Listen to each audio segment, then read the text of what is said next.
Hello guys, bersama saya lagi dalam Alright Nopo Channel. Seberita baik yang mana dikatakan pengkhianat daripada Parti Keadilan Rakyat menerima perkabaran buruk apabila Mahkamah Persekutuan menolak permohonan mereka. Apakah permohonan itu, sahabat semua? Ini yang menarik untuk saya kongsikan bersama dengan anda. Tapi sebelum itu, jangan lupa juga untuk terus support Alright Nopo Channel dengan cara tekan butang subscribe, like, dan share. So, mari kita ikuti berita gempak hari ini. So, ini dia Mahkamah Persekutuan tolak permohonan dua bekas adun di Pulau Pinang ataupun bekas adun Parti Keadilan Rakyat.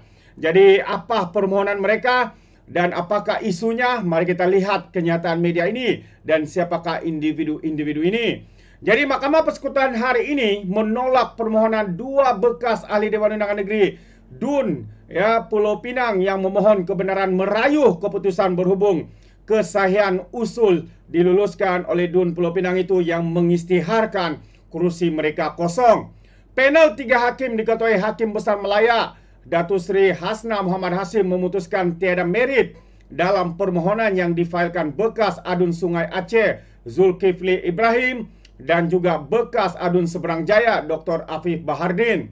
Hasna yang bersidang dengan Hakim Mahkamah Persekutuan Datuk Abdul Karim Abdul Jalil dan Datuk Wazir dan Maidin Merah tidak membuat sebarang perintah mengenai kos.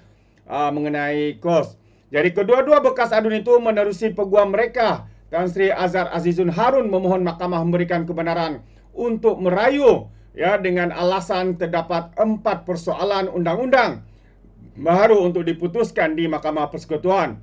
Bagaimanapun Peguam Surendran Anan mewakili DUN Pulau Pinang dan speakernya Datuk Lau Chu Kiang membantah bahawa pemohon gagal memenuhi keperluan di bawah Seksyen 96(e) dan B Aktah Mahkamah Kehakiman 1964. Pada 8 Disember, Mahkamah Tinggi Pulau Pinang, Datuk Anan Penudurai memutuskan bahawa Zulkifli dan Dr. Hafiz telah hilang kelayakan dengan cara yang betul untuk berada di dalam DUN selepas mereka dipecat daripada Parti Keadilan Rakyat mengikut perkara 14E Perlembagaan Negeri Pulau Pinang yang melarang tindakan lompat parti.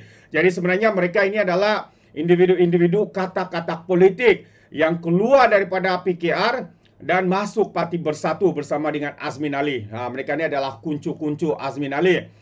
Jadi selepas dipecat daripada PKR, Zulkifli dan Dr. Afif telah menyertai Parti Pribumi Bersatu Malaysia yang menyebabkan usul dikemukakan agar mereka mengosongkan kerusi masing-masing. Bagaimanapun Anan memutuskan bahawa perkara 14E Perlembagaan Negeri Pulau Pinang tidak terpakai kepada bekas adun Bersatu Khalid Mehtab Muhammad Ishak Bertam dan juga Zulkifli Lazim Teluk Bahang kerana mereka tidak pernah meninggalkan parti itu. Jadi beliau memutuskan bahawa Khalid Mehtab dan Zulkifli kekal sebagai adun dari Mei 2018 hingga Jun tahun lepas serta memerintahkan agar semua hak kewangan tertunggak yang layak mereka terima dibayar sehingga DUN Pulau Pinang bagi tempoh itu dibubarkan. Dan DUN Pulau Pinang dan Loh tidak mengemukakan rayuan terhadap keputusan Anan mengenai Khalid Mehtab dan juga Zulkifli. Sementara itu Zulkifli dan Dr. Afif gagal dalam permohonan di Mahkamah Rayuan pada 26 November tahun lepas, kemudian memfailkan permohonan bagi mendapatkan kebenaran untuk merayuh kepada Mahkamah Persekutuan. Keempat-empat bekas adun terbabit telah memfailkan saman pemulah pemohon deklarasi mahkamah bahawa usul yang diluluskan oleh DUN Pulau Pinang pada 6 Mac 2023 agar mereka mengosongkan kerusi masing-masing adalah batal dan tidak sah. Jadi itu yang mereka cabar, sahabat semua. Tetapi akhirnya hari ini Mahkamah Persekutuan menolak permohonan Zulkifli dan juga Dr. Afif yang telah dipecat daripada PKR susulan langkah Sheraton pada tahun 2020 dan Bersatu telah meninggalkan Pakatan Harapan tahun 2020 dan membentuk kerajaan bersama dengan BN, Parti PAS serta beberapa parti daripada Sabah dan Sarawak. Jadi itu antara perkembangan dan ini saya percaya adalah satu berita baik. Jadi kita mengharapkan kaki-kaki kata-kata ini diberikan pengajaran supaya tidak menghormati tidak mengkhianati mandat yang diberikan oleh rakyat kepada mereka. Jadi sahabat semua, apa pandangan anda? Anda boleh berikan komen dalam ruangan komen.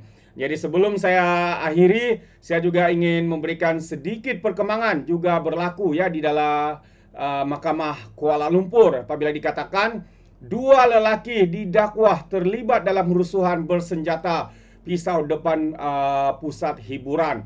Jadi ini antara satu lagi perkara yang mengejutkan. Ya, dua lelaki tersebut dihadapkan ke Mahkamah Magistrate di Kuala Lumpur hari ini atas pertuduhan merusuh bersenjatakan pisau dalam kejadian langgar lari membabitkan dua kenderaan di depan sebuah pusat hiburan baru-baru ini. Agilan Gunasaran 26 tahun dan Ambu Silvan Gunasan 19 tahun mengaku tidak bersalah atas pertuduhan mengambil bahagian dalam rusuhan dan semasa rusuhan tersebut. Mereka memiliki pisau yang digunakan untuk menyerang di depan sebuah pusat hiburan di Jalan Kelang Lama dekat Kuala Lumpur pada 18 pagi 29 Januari lepas. Pertuduhan mengikut Seksyen 148 Kanun Keseksaan yang membawa hukuman penjara maksimum 5 tahun atau denda ataupun kedua-dua jika sabit kesalahan. Timbalan pendakwa raya VVS Nita Zaina Larifin tidak menawarkan jaminan kepada kedua-dua lelaki itu, namun peguam Vanges Oni memohon mahkamah membenarkan anak guamnya diikat jamin atas alasan mereka menanggung keluarga. Agihan pekerja sebagai tukang gunting rambut dengan pendapatan 1.800 manakala Ambu seorang pekerja kilang merupakan pemegang kad orang kurang upaya dengan pendapatan 1.500. Mohon kedua-dua tertuduh diberikan ikat jamin, kata peguam itu. Ya, jadi Magistrate membenarkan setiap tertuduh diikat jamin sebanyak 1.500 dengan seorang penjamin dan menetapkan 18 April untuk sebutan semula kes. Jadi minggu lepas 3 lelaki termasuk seorang remaja berusia 18 tahun yang terlibat dalam insiden sama didakwa atas pertuduhan serupa. Sebelum ini tular video berdurasi 48 saat menerusi Facebook memaparkan dua kenderaan dipandu secara melulu dan dilihat dengan sengaja merempuh sekumpulan lelaki di kawasan berkenaan. Seorang lelaki dilihat tercampak selepas dirempuh Toyota Hilux manakala sebuah lagi kenderaan yaitu Toyota Vios turut merempuh lebih ramai individu yang berkumpul di kawasan itu. Jadi ini antara perkembangan lain yang berlaku ya di sekitar